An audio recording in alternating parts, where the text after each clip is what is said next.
Kalau dipikir-pikir ya Cup, anak zaman sekarang kalau udah nanya bikin mules. Mules kenapa? Ya gimana nggak mules Cup, kita lagi mikirin Indonesia kalah sama Thailand. Ujung-ujung nanya Allah ada di mana? Gimana bentuknya? Terus ente jawab gimana? Ya kayak sih jawab di langit. Terus dia nanya lagi, di langit keberapa? Wah puyeng deh Cup dah. Sama anak-anak juga. Cuman gara-gara dia nanya, Ana jadi mikir lagi. Ana jawab aja juga sampai ragu. Kira-kira jawaban dari Habib gimana? Nah ya nanti tanyain aja deh kalau ada Habib. Ya udah, kita tunggu deh. Ya Allah. Assalamualaikum. Waalaikumsalam. Ahlan. Cep. Ker. Berat. Ker. Ya Alhamdulillah. Allah. Udah lama nungguin. Enggak, Belum, Wan. menitan ya. 10 menit ya. menitan. Ya Allah, ya Afwan ya. Ini dalam ngurusin dulu. Kami mau siap-siap katanya mau ikut juga sekalian. Ya ganggu gitu. nggak nih, Beb? Kagak, santai aja. Ini harapan apa nih? Gahwa wala syai. Nggak usah repot-repot Wan. Udah tadi di rumah si Ucup udah ngopi. Oh gitu, tumben nolak. Biasanya nyamber aja. 2 kali 10 kali juga nyamber biasanya. Beneran nih? Nggak, iya Wan nggak apa-apa. Air udah. putih. Iya nanti deh Wan. Iya, Minta. Ini ada yang mau ditanyain mau Opik. Oh gitu, pantesan tadi ngobrol-ngobrol. Iya Ngobrol Wan. apaan? Ini anak ayah Wan. Ujung-ujung nanya. Siapa Fikri? Iya yang Iya. paling gede. Heeh. Nanya tahu-tahu Allah ada di mana Wan? Yuk keren. Anaknya nanya Allah. Opik aja gak pernah nanya Allah. Ayo yang jawabnya Wan, gimana caranya jawabnya? Ah, Terus gimana Tuan? Sama, Beb. Anak-anak juga.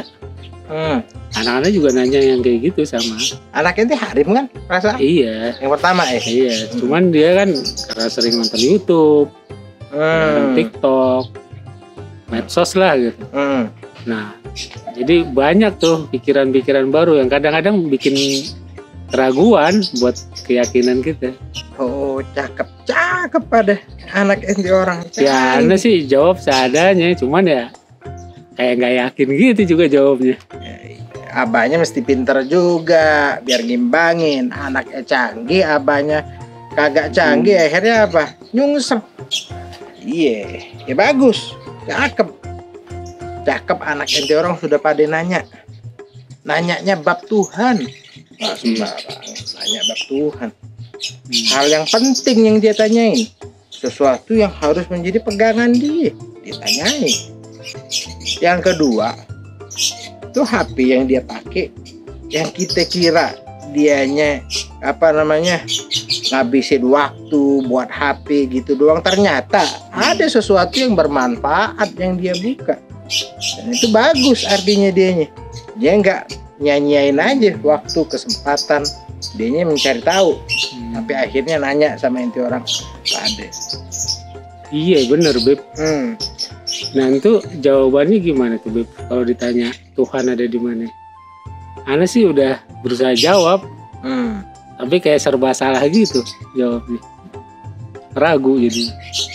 Iya, artinya yang pertama nih. Kalau ada anak sudah mulai nanya, itu udah bagus. Itu udah cakep tuh, dianya udah mulai nanya. Itu buat mantepin jiwa dia, buat mantepin pemahaman keyakinan dia. Kalau dia nanya kayak gitu, jangan dibentak. Jangan dibentak, gak boleh nanya. Ya gak boleh gitu. Anak lagi nanya, kita lurusin pandangannya. Jangan dilarang-larang. Jangan kita serang. Jangan dimarahin. Jangan. Kasihan anak-anak. Dianya butuh pemahaman. Ya dia untuk nanya sama ente orang. Coba kalau nanya sama orang lain. Kan dia nyasar pikirannya. Iya. Nah, kalau dia udah nanya kayak gitu, dianya biar apa? Biar dia tambah keyakinan, enggak berada dalam keraguan. Dianya supaya apa? Dengan pertanyaan-pertanyaan itu membuat dianya semakin cerdas, semakin ngerti. Iya, Wan enak. Kita Wan jawabnya keteter. Terus gimana Tuan jawabnya?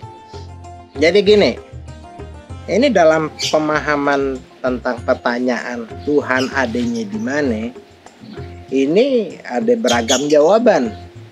Ada yang memberikan jawaban Tuhan adanya di atas Tuhan. Ada juga yang bilang Tuhan ada di mana-mana. Gak ada tempat kecuali di situ ada Tuhan. Ada di mana-mana, di semua tempat. Itu jawaban yang kedua. Jadi ada dua pandangan ya Beb, tentang Tuhan ada di mana? Di atas sama di mana-mana. Iya. Nih, coba Pek, dengerin. Ini kan kita tinggal di bumi. Bumi ini kan bentuknya bulat. Bulat bumi. Bukan tahu bulat. Bumi bulat. Ya Wan, pakai diingetin tahu segala. Biasanya kan ingetnya makanan mulu. Makanya inget makanan. Bukan tahu bulat. Ini bumi bulat. Nih. Karena berikan. Nah, tuh enak tuh. Ada bola. Tuh ambil tuh bawa tuh. Ini Wan. Iya. Api jatuh. Nah, cakep. Ini bola kan bentuknya bulat. Kalau bulat, atasnya ada di mana? Kalau orang atas lagi adanya di sini, bumi, atasnya di sini. Ya kan? Iya. Kalau di bawah sini atasnya di mana? Di bawah. Di bawah. Kalau sini? Samping. Samping. Sini. Samping sini. Sini. Cakep, cerdas. Taruh lagi di sana.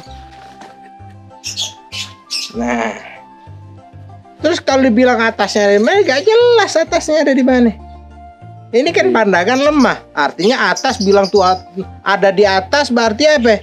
Di atas yang bagian sini. Yang bagian sini atasnya di mana? Agak ada. Kalau yang dimaksudkan di atasnya itu adalah di langit. Pokoknya di mana aja di langit, di atas kita. Ini juga lemah. Kalau yang dimaksudkan kayak gitu. Kalau ada di atas berarti kagak ada di bumi. Iya kan? Iya. Benar gak, Peg? Ya bener banget Wan. Nah, jadi ini pandangan kalau menganggap bahwa Tuhan itu adanya di langit. Ini juga menunjukkan bahwa Tuhan itu ada di suatu tempat. Atas bawah itu kan tempat.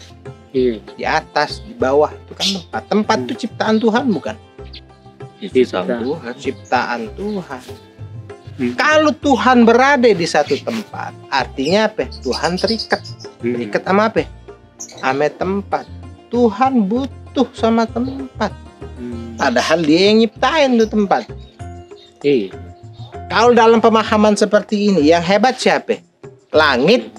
Apa Tuhan? Ya langit. Ya langit. Kenapa Tuhan butuh pada langit. Tuhan butuh sama langit. Langitnya kagak butuh sama Tuhan. Ini pandangan lemah. Agak bisa dijadiin sandaran. Iya. Biar lebih jelas, coba kita buka surat Al-Muluk ayat 3. Ayat 3 surat Al-Muluk. Alladzi khalaqa sab'a samawatin tibaqa, yang menciptakan 7 langit berlapis-lapis. Ini dalam pemahamannya cara Al-Quran, diciptakan tuh langit. Perhatiin tuh katanya baik-baik. Khalaqa, artinya khalaqa, yang menciptakan. Berarti langit ciptaan Allah. Masa Allah akhirnya butuh sama tempat berupa langit? Ya, kalau kita mau tanya tadi kayak pertanyaan anak inti tadi, langitnya langit yang keberapa? Langit yang pertama, kedua, ketiga, sampai 7 lapis. Kan kagak gitu. Di ayat ini bilang apa? Ini ciptaan Tuhan langit itu. Terus kalau seandainya dibilang ini ciptaan Tuhan, Tuhan terikat sama tempat, ini menunjukkan Tuhannya lemah. Paham nggak sih? Anda bilang yang Anda bahas ini, paham Ya, kan? paham, Beb. Paham. Terus berarti Tuhan ada di mana-mana itu? Ntar dulu, ada. Nah, kalau kita mau pretelin pandangan yang ada di mana-mana, ini berarti ada di atas, ada di bawah, samping kanan kiri. Itu kan nunjukkan dianya ada juga tempatnya. Ini pandangan juga masih lemah. Kok bisa begitu Wan? Gini, Pik, coba. Hmm. Tempat itu kan sesuatu yang terikat sama materi. Iya kan? Tempat itu terikat sama materi. Berada di barat, di timur, di selatan. Itu kan menunjukkan sesuatu yang sifatnya materi. Sesuatu yang terikat sama materi membutuhkan satu sama lain. Allah itu maha suci. Allah gak mungkin ketempelan sama namanya materi. Laisa kamitslihi syai'.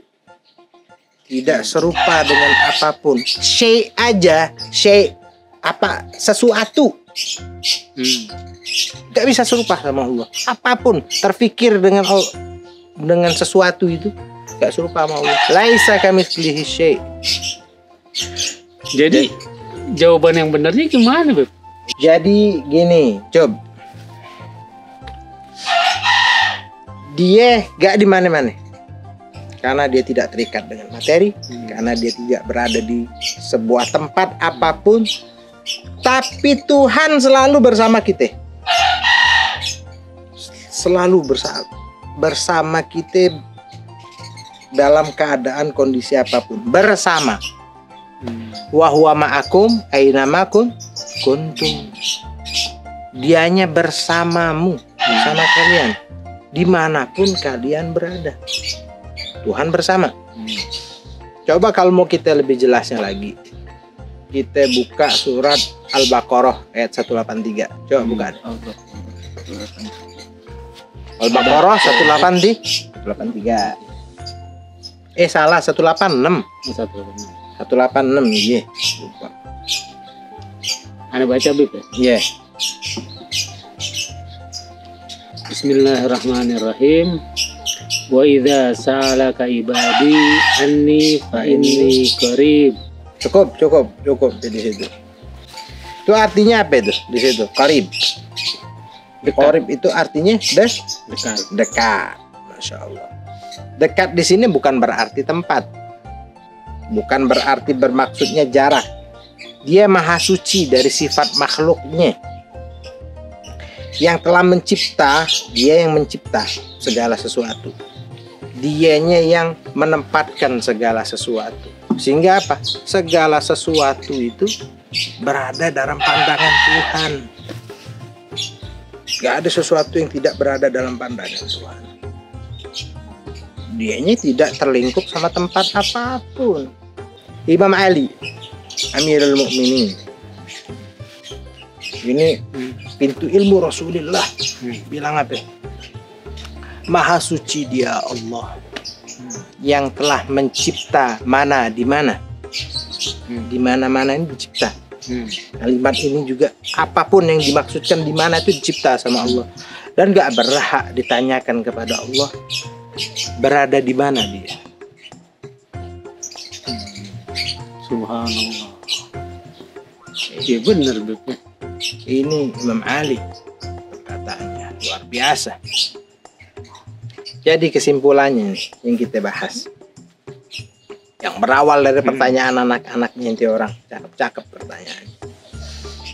Kesimpulannya, kalau Tuhan berada di atas, artinya Tuhan berada di satu tempat.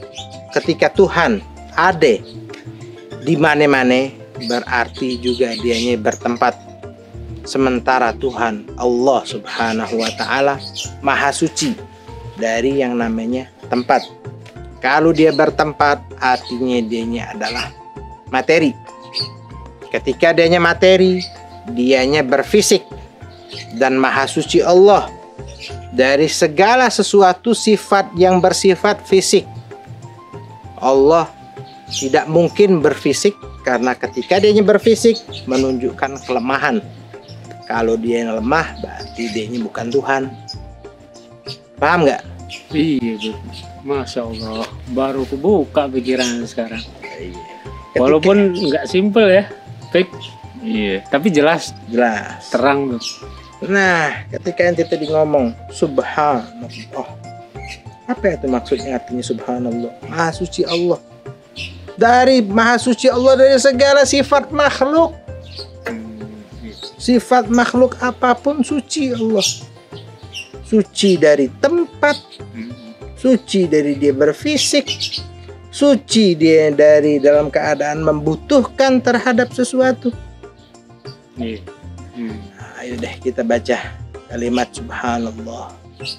Subhanallah wa bihamdihi subhanallahil azim. Ikutin deh. Subhanallah wa bihamdi subhanallahil azim.